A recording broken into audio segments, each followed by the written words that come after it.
Well, hi everybody. My name is Kevin, and I have the privilege of being a paramedic practice educator here on Vancouver Island. I get to go around, I get to meet a lot of crews and talk to a lot of people, and something that comes up all the time is the topic of ECGs, or electrocardiograms. And I think it's really important that we start to dig into this. I think it's where the service is going. I think the capabilities will hopefully become more widespread.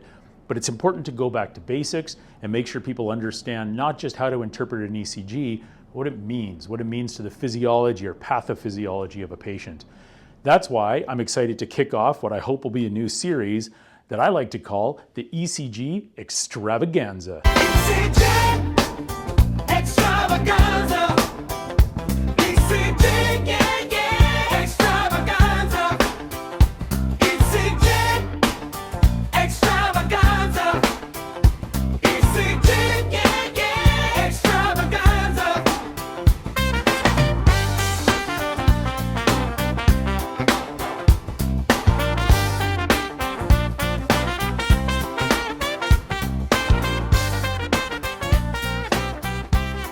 All right, guys, I hope you're as excited as I am to get into this. Now, there's a lot of ECG resources out there, so feel free to look around. Is mine the best? I don't know, but there has been some buzz already. Breaking news, Kevin's new ECG YouTube series hailed as best in the world, prompting the creation of a new category of Nobel Prize. More at 11. So anyways, seriously, coming back to lesson one, what we're gonna do is we're going to jump into just simply talking about leads. Before we talk about ECGs and get into interpreting them and looking at everything, I want to define what a lead is. Because when you look at something like this, all of these things can kind of be called leads. We kind of use the term interchangeably a lot, and we have to understand kind of what you're talking about or referring to in context. So for instance, is this thing here, is that a lead? I think it's also called, people call it an electrode. I call it a sticky thing. If you're ever working with me, that's what I mean. You can also say, hey, well, there's these things that we attach to the monitor if you've seen a LifePak 15 in practice or in the hospital, and these can be called leads too. Hey, hook up the leads. I would say they're probably more properly called cables if you want to be specific about it. And we have the main cables, which come with 4 different cables, which of course give us 6 leads, which makes no sense, but we'll get to that in a second. And then you also have the additional, what they call precordial leads, or an additional 6 leads, the ones that go on the chest.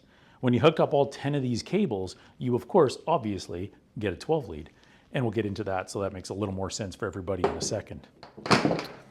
Now, quickly, talking about leads, what I want to do is I just want to talk about what a lead actually is.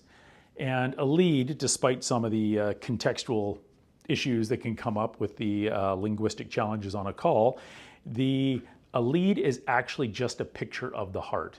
When we look at a lead on the paper and we look at an ECG, what we're looking at is we're looking at the electrical activity of the heart from one specific perspective. When we look at a 12 lead, we're looking at 12 different pictures of the heart, looking all around the heart to try to get a good idea of where a ischemic problem might be, where there might be ST changes that suggest somebody's having an MI, or maybe help us understand a little bit more about a conduction problem. You can also get a lot of really interesting information just from examining ECGs, and we'll get into that as this series goes. So we're going to talk a little bit about leads. I'm hoping this will be the longest video because I know that long videos are super boring. So we're just going to get into it, and I want to talk about it quickly. When we talk about those 4 leads, the cables that you commonly put on, we're usually putting on the leads in a very specific place. Now, you don't have to be ultra specific about where you put them, but for the most part, we want to put these 4 leads in the right place. And they're even labeled for you if you're helping out. RA, right arm, LA, left arm. I think it says LL for left leg and RL for right leg. When we put these cables on, we're going to be able to generate an ECG from the monitor.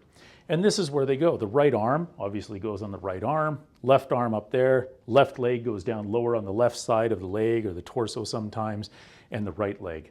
Now, of course, you want to make sure you're doing proper skin preparation, make sure that it's clean and that it's actually adhering well. Otherwise, you're just going to get a bunch of noise on your ECG. Now, when we do this and we put these 4 different leads on, we're actually going to get 6 views or pictures of the heart. The reason for this is that we get to look 6 different ways. Now, when we look at a lead of the heart, all we're really doing, it's like we're taking a camera and we're looking at the heart and we're watching the positive electricity or the electricity of the heart come towards us in that camera. If it's coming towards us, you see an upward deflection. If it's going away from us, you see a negative deflection on the ECG, and that helps us take a look at the various aspects of the heart. So when we put on these 4 leads, we get 6 of them, and let's go through that.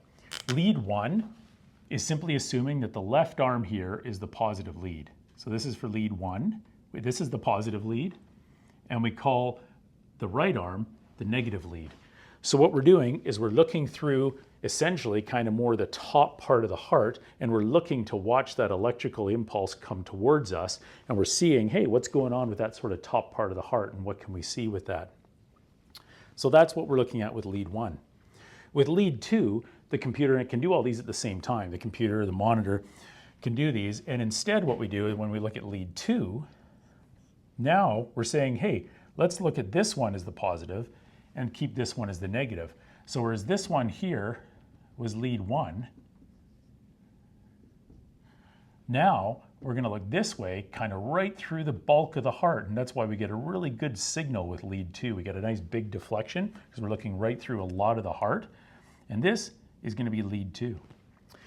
Lead 3, we actually call this one negative for 3, and what we do is we're looking from here down to here, and so we just get another angle and another perspective, again going down to the lower leg, and then we call that one lead 3. The right leg is kind of acts as a ground. It's not something that actually participates. You don't really draw a specific lead from it. It acts as a ground and kind of helps the computer determine some other things. Where it gets a bit tricky is that for each of these 3 leads, we also get an additional lead. It's like a bonus lead that we get for free, I assume. And those are called AVR, AVL, and AVF. And if you look at a 12 lead, commonly they're sort of the second column will be AVR, AVL, and AVF. And what these are is these are using these leads, again, as positive leads, but it kind of doesn't really have a strict negative lead. It kind of creates a fake negative lead, so to speak, just mathematic, computer magic stuff.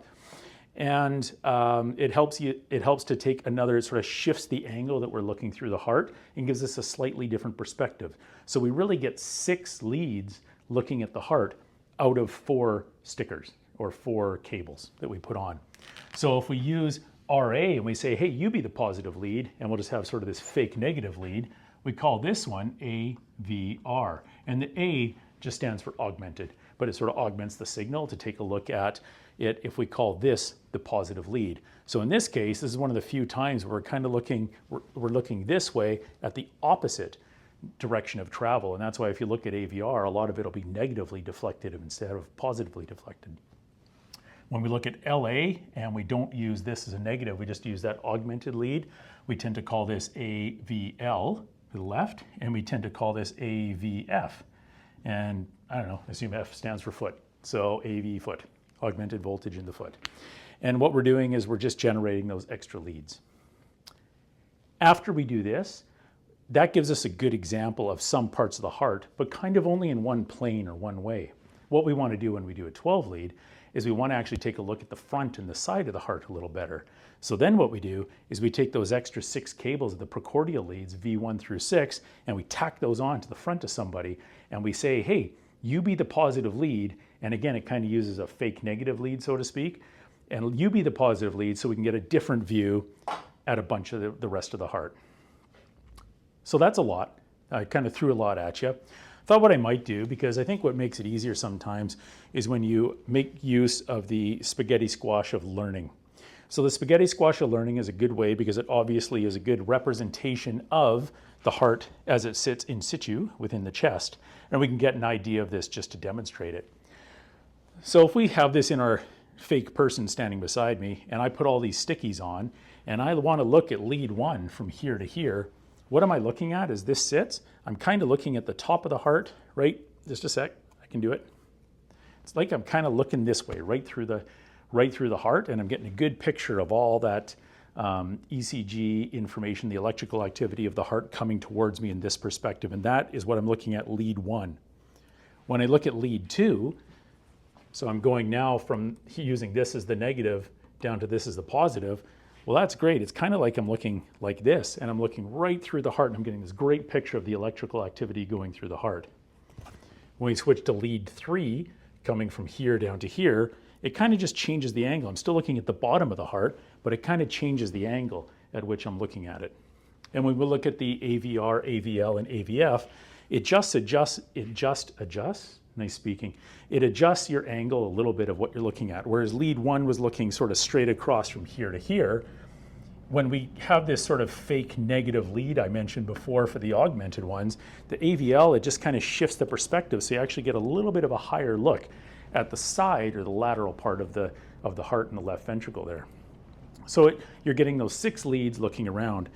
And when we do the V leads, the precordial leads, well, that's like, hey, I'm just sticking one here and I'm looking straight at the heart this way, and V2 this way, 3, 4, and we're just changing it around.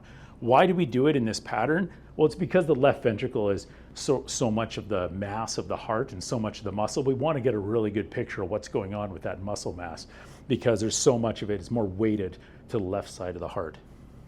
So, I don't know, that's more expensive than you think, actually.